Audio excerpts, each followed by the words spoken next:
Bluetooth is not necessarily the most secure channel, which means a hacker might be able to hack into and gain access to information about what's happening in their brains right now, which means that the NSA and other organizations can spy not just on your email and your cell phones, but soon potentially on your brains as well. Any technology in the wrong hands could be problematic. We're seeing their activity in real time, which is really exciting. Now, you might be wondering how we're doing it. It's because these are communicating via Bluetooth technology to the iPad and to the computer in the back of the room. And one of the things that's remarkable about this technology is Bluetooth is not necessarily the most secure channel, which means a hacker might be able to hack into and gain access to information about what's happening in their brains right now, which means that the NSA and other organizations can spy not just on your email and your cell phones, but soon potentially on your brains as well. Thank you both for letting us spy on your brains for this simple presentation. Any technology in the wrong hands could be problematic. But what these technologies promise us are so extraordinary that I believe that they're going to become quite mainstream. I believe it's something that we, just like many of you may be wearing fitness trackers right now, that we'll start to use and that we'll start to embrace as a society. And that comes with great promise, but also with ethical and legal perils. It requires that we think about what the world may look like as even the last bastion of freedom and privacy suddenly becomes more transparent. We, on the right-hand side, or your left, my right, you see a flower, which hopefully will grow soon. There we go. And the way that flower is being grown is, again, through a simple EEG device that one of the participants in the audience is thinking, which means we know that when the flower opens, that what he's thinking is grow. And we've been able to decode that now through a simple consumer-based EEG device such that we can literally see what he's thinking. Now, we're not yet at the point where what all of you are thinking right now is something that, like a little thought bubble above your head, is something we can see, but we're getting there.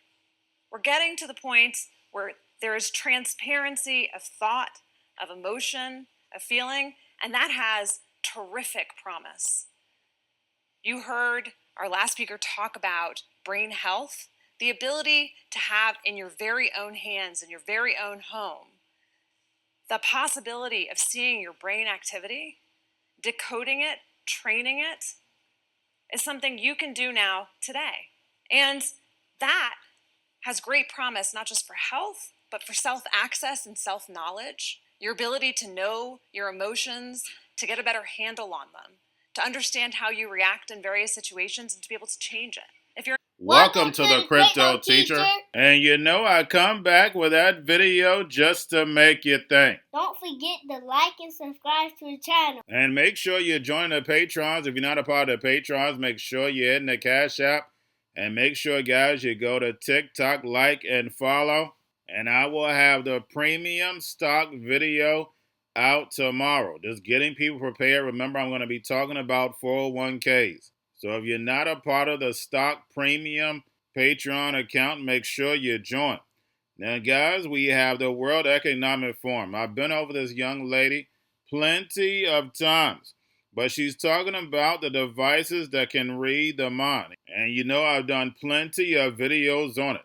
But guys, this video is 8 years old, so we know the technology is already there.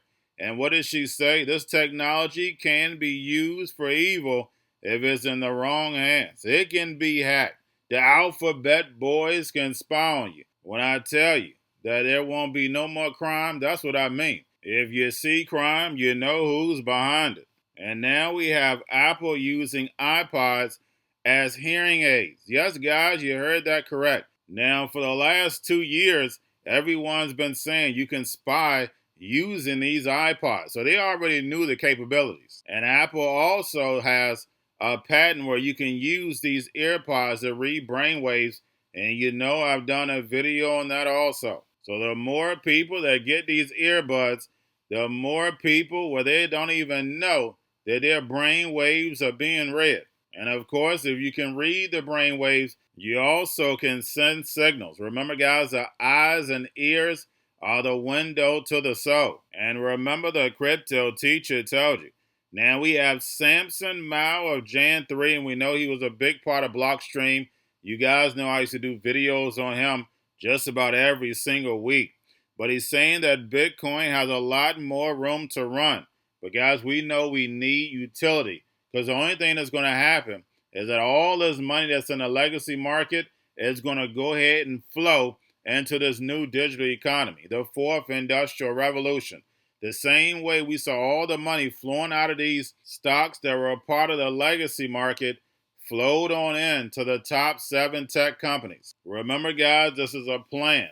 It moves in phases. They want the robots, algorithms, and drones that take the economy over, pay each other with crypto, and the sheep that go inside the metaverse. And remember, the crypto teacher told you, because he knows when it comes to the NWO, it's all planned out. You have a wonderful day. Pro will have a clinical grade over-the-counter hearing aid feature. A lot of buzz around this. Good morning to you all. Experts are telling CBS News this could help ease the stigma around traditional hearing devices.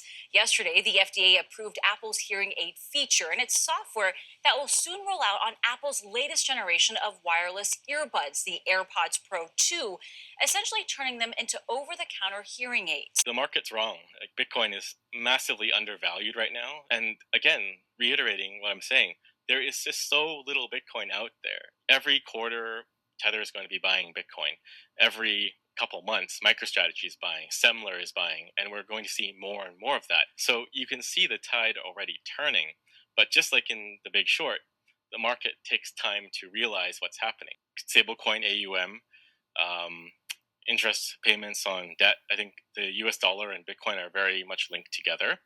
And just general things like demand from ETFs and from corporate players like MicroStrategy. It is important because it's an indicator of overall interest and demand. And what we've seen is the demand for stablecoins has just been going up and to the right nonstop.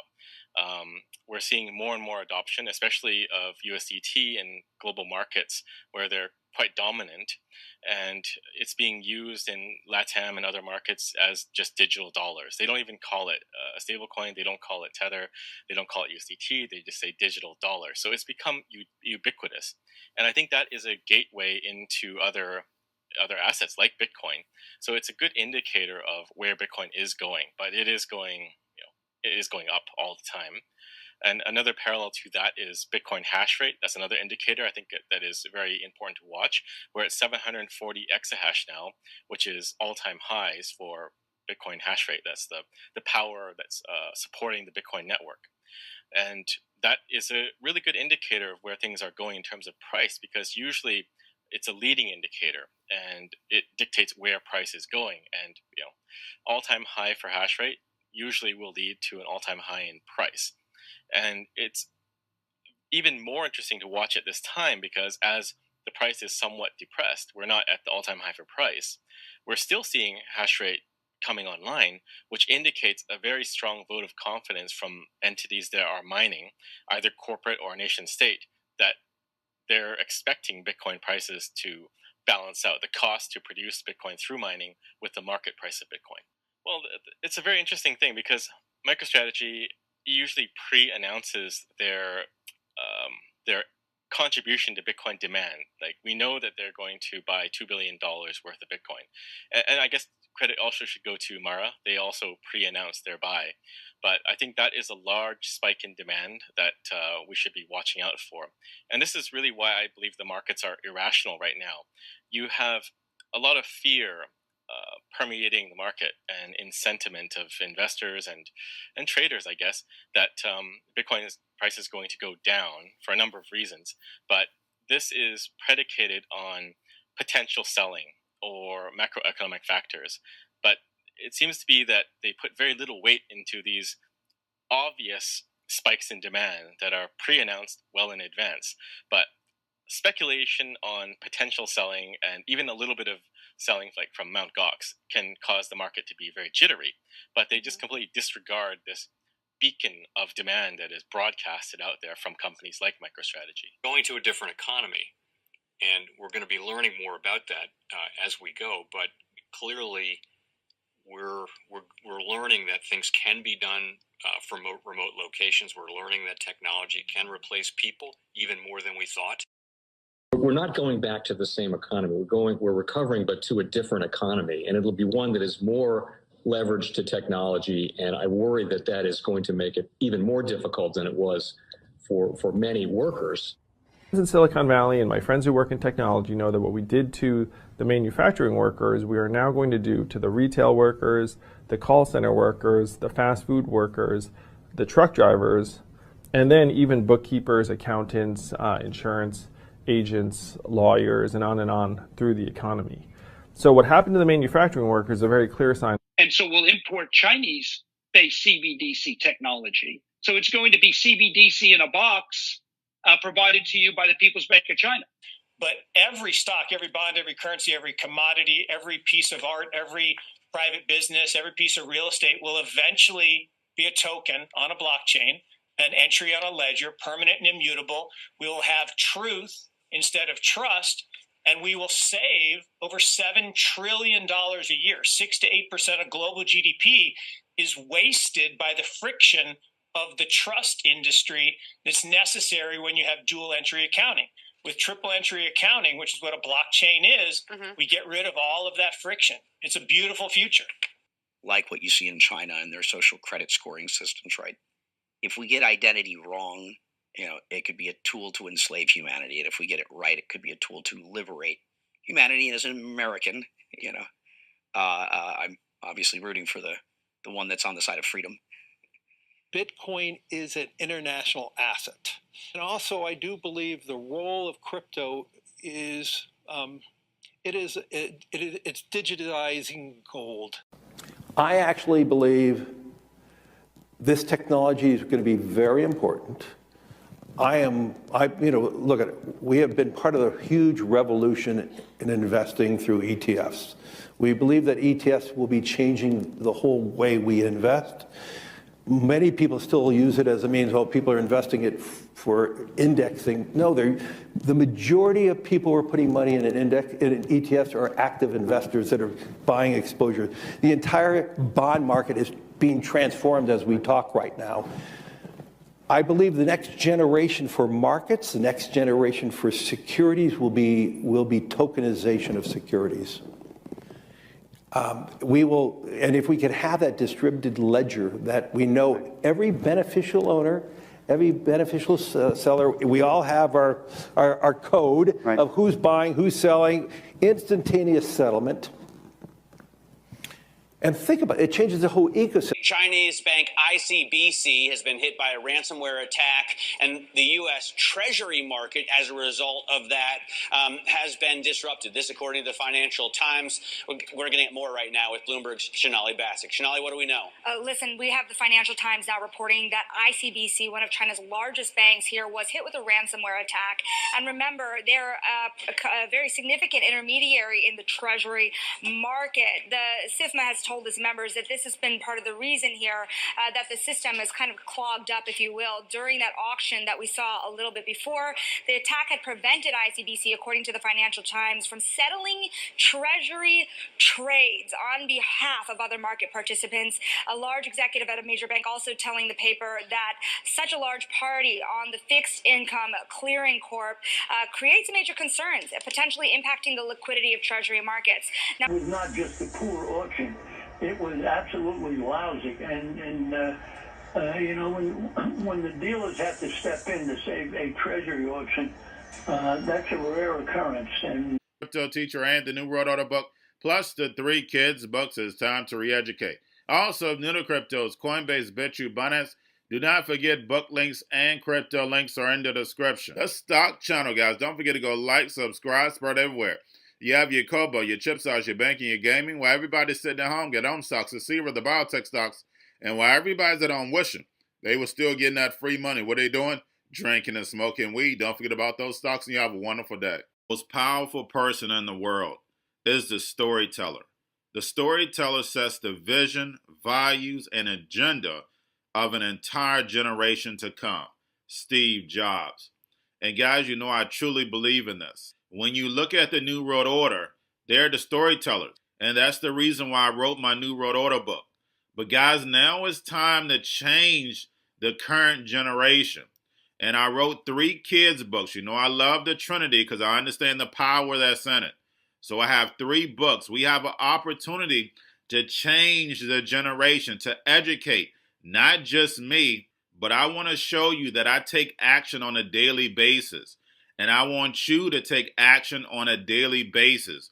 Whether it's your job, whether it's in your community, we have an opportunity right now to educate the masses. I posted this on my Twitter account. Please share, but this is a short clip of the 3 books. There's going to be a clothing line and action figures. Please get these books for your kids, nephews, cousins, friends, so therefore we can start the re-education now. Because as we see, the 4th Industrial Revolution foundation is definitely here. Robots, algorithms, drones, taking humanity out the picture. We have to re-educate. But let's get into the video. Part 1. King Joshua and Grandma Tam save the village. Part 2. King Joshua and Grandma Tam save New York from COVID-33. Part 3. King Joshua and Grandma Tam goes to China. It's mandatory to get part 1, part 2, and part 3 of this series. It's time to re-educate Generation Z.